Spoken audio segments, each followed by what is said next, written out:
नमस्कार शेतकरी मित्रांनो, आपल्याकडे रावेर येथून SRT शेती पाहण्यासाठी शेतकरी आले, तर त्यांची ओळख ते सांगतील आता. नमस्कार शेतकरी मित्रांनो, माझं नाव ईश्वर सीताराम पाटील. माझं मूळ गाव जे आहे हे निंबोल गाव आहे, तालुका रावेर आहे. आणि मुळामध्ये मी 20 एकर जमिनीचा शेतकरीही आहे आणि सगळी माझी केळी आहे.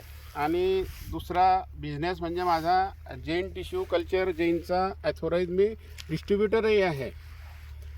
परंतु या शेतीमध्ये मला खूप इंटरेस्ट आहे. कुठल्याही नवीन प्रकारच्या गोष्टी ज्या आहे ती पाहण्यामध्ये मला खूप फक्त इंटरेस्ट नाही आहे. तर त्याच्यामध्ये प्रॅक्टिकल करून शेतकऱ्याचं येणारं पुढचं जे भविष्य आहे हे कशा पद्धतीने दुरुस्त होऊ शकते. कारण आपण समजा आज दुकानदारी घेऊन बसलो तर 600-700 शेतकरी माझ्याशी जुळलेले आहे. आणि आजची जर परिस्थिती बघता तर त्याची जी लागत आहे आणि येणारं उत्पन्न आहे याच्यामध्ये खूप तफावत येत आहे. म्हणून मग मी यूट्यूबवरून राहुल भाऊ आणि सुधाकर भाऊ यांचे परशुराम भाऊ यांचे व्हिडिओ पाहितले. आणि चंद्रशेखर भरसावडे दादा जे या SRT शेतीचे जनक आहेत ते त्यांच्या शेतीमध्ये प्रत्यक्ष येऊन गेले. तर मला इंटरेस्ट जागृत झाला, परंतु माझ्याकडे त्यांचा मोबाईल नंबर नव्हता. तर मग मी आणि माझा लहान भाऊ आम्ही दोघे म्हटलं चला आपल्याला त्या गावात गेले की बरोबर ओळख होऊन जाईल. आणि मग भाऊंच्या गावात आले आणि काय म्हणजे योगायोग की बरोबर आम्ही येतो आहे आणि भाऊ शेतामध्ये येण्यासाठी निघाले आहे. आणि आता प्रत्यक्ष आम्ही शेतावरती आलेलो आहोत. बरोबर. तर काय होते की बऱ्याच वेळेला यूट्यूब म्हटलं म्हणजे कोण काय टाकेल याचा काही भरोसा नाही. मग म्हणून प्रत्यक्ष हा जो व्हिडिओ दिलेला आहे खरोखर परिस्थिती इथे काय आहे हे जाणून घेण्यासाठी आज आम्ही इथे आलेलो आहोत. तर भाऊंचं 2 प्लॉट इथे आहे. एक समोरचा, आता आम्ही या क्षेत्रामध्ये जे उभे आहोत या क्षेत्रामध्ये यांनी हा जो मका टोलेला आहे तर हे बेड बघा. म्हणजे याचं यांनी हे दुसरं वर्षानं भाऊ तुमचं दुसऱ्या वर्षापासून यांनी ही सुरुवात केलेली आहे. पहिलं जे क्रॉप यांनी लावलेलं आहे बघा, ही कपाशीचं झाड लावलेलं आहे बघा. कपाशीचं झाड आता हे आपण काढून बघत आहोत. आणि दुसरं क्रॉप जे घेतलं त्यांनी हा मका आहे. आता समजा आम्ही रावेरचे शेतकरी 1 नंबरचे बागायतदार शेतकरी असं म्हटलं जाते. आणि सगळं एवढं टाकतो, 4 ट्रॉली शेणखत टाकतो.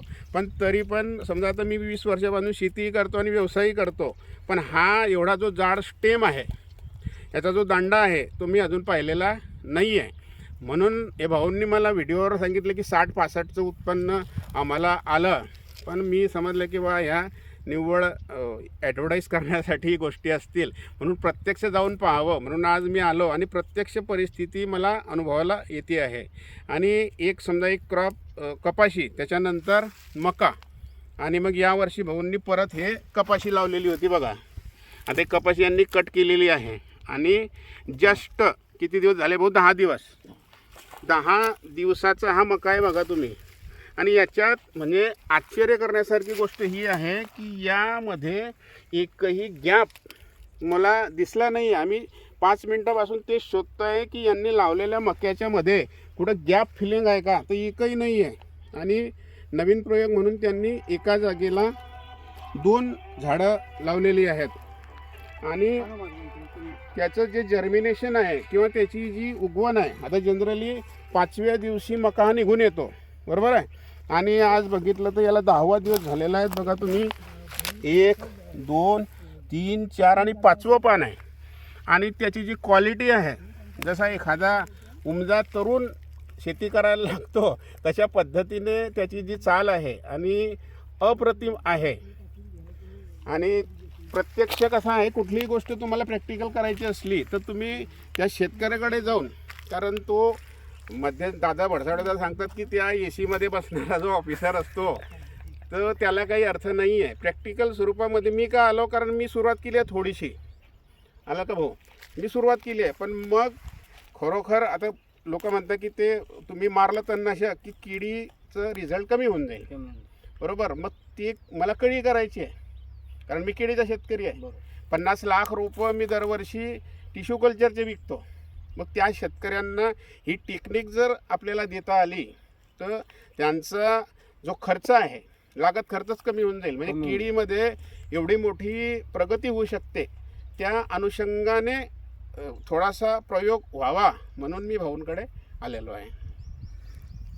आपली ही जी एवढी चांगली उगम क्षमता ही मक्काची झाली समजा, हम्म. आणि ही उगम क्षमता मक्का चांगली झाली, हे कशामुळे सक्सेस झालं असं आपल्याला शेतकरी सांगतील की हे उगम क्षमता एवढी चांगली आज प्रत्येक झाड जर बघितलं निरोगी आणि एकदम तस्तजीत आज दिसतंय, आणि एकही गॅप नाहीये, एकही गॅप नाही. हे कशामुळे? हो. मी मक्का लावताना सीड ट्रीटमेंट केली होती हम्म. आणि ती जैविक बॉटल आहे, बरं. तिचा इतका फार उत्तम एकदम रिझल्ट आहे. म्हणजे तुम्ही बघू शकता दादा, आता तुम्ही याच्यामध्ये तोडा नाही, एक excellent मक्काचा आहे. तोडा पण नाहीये, Excellent आहे. म्हणजे ग्रोथ पण बघा, फक्त एवढं 8 ते 9 दिवसाचं पीक आहे फक्त हे. इतकं germination तुम्ही जे मक्का आहे बघू ना, शकता, मी आज कुठेच पाहिलेलं 4 ते नाही. 5 पानावरती मक्का आहे हा. आणि उगक शक्ती चांगली आणि क्वालिटी एक नंबर. स्वतः 1 महिन्या अगोदर स्वीटकॉर्न मका लावला घरी, तर हो. ते तोडे भरून भरून मी ठार झालो. अजूनही 2-2, 3-3 फुटाच्या गॅप माझ्या शेतामध्ये. तुमच्याकडून आजपर्यंत ज्यांनी सी ट्रीटमेंट घेतली आहे त्यांचा रिव्ह्यू काय आला त्या शेतकऱ्यांचा? हे तर आम्ही आजपर्यंत असा मक्काही पाहिला नाही आणि त्यांच्या उगम शक्ती शेतामध्ये? एकदम चांगली आहे. त्यांच्या अतिशय शेतामध्ये उत्कृष्ट आहे. एकदम उत्कृष्ट. आणि ते आम्हाला स्वतःहून सांगता की दादा तुम्ही प्रत्येक शेतकऱ्याला सांगा, जास्त नाही, जे जो शेतकरी 4 ते 5 बॅगा लावते त्याला एकच द्या, जास्त नाही पण एकच द्या, कारण की ते प्रत्येकाला शेतकऱ्याला गरज आहे ट्रीटमेंटची मक्कासाठी. आणि त्यासाठी जर मग तुमचा ट्रीटमेंट अधिक तुमची SRT SRT सिस्टीम आहे ना, त्याच्यामुळे ज्या बेडचं ते कल्चर जे बनलेलं आहे ना, त्याचा जो आता समजा PS तुम्ही किंवा इतर तुम्ही ऑर्गॅनिक कार्बन जो आहे, जो विषय महत्त्वाचा आहे, हो. तो आता चेक केला नसेल तर तो 100% इथे ऑर्गॅनिक कार्बन तुमचा वाढलेला वाढलेला असेल. त्याच्यामुळेच हे सगळं रिझल्ट आपल्याला दिसतो आहे. आता परत समजा हा मका ज्या वेळेला फ्लोरिंग पिरियडला येईल त्या वेळेला पण मी अवश्य तुमच्याकडे एक चक्कर नक्की. येईल. आहे. आपण आपला नंबर सांगा. नंबर 9518 92 27 56.